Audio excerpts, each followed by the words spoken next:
Pemirsa, peningkatan kebakaran hutan di Sumatera Selatan pada musim kemarau masih belum berdampak pada kualitas indeks standar pencemar udara.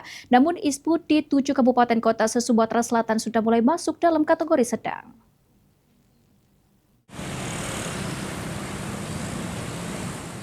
Meningkatnya jumlah hotspot dan disertai dengan peningkatan jumlah kebakaran hutan dan lahan di Sumatera Selatan pada musim kemarau yang dipengaruhi fenomena El Nino, berdampak pada kualitas indeks standar pencemaran udara di Sumatera Selatan.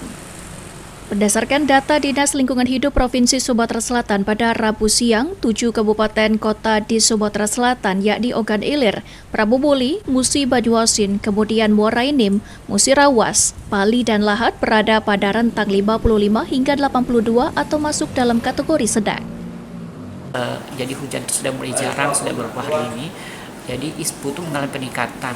Jadi selama ini memenuhi, sekarang masuk ke kategori sedang.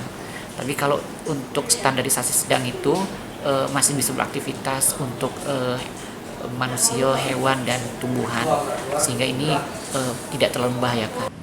Meski masih dalam kategori sedang, namun dengan tingginya kejadian kebakaran hutan dan lahan berpotensi semakin memperburuk kualitas udara di Sumatera Selatan. Eki Saputra, PAL TV.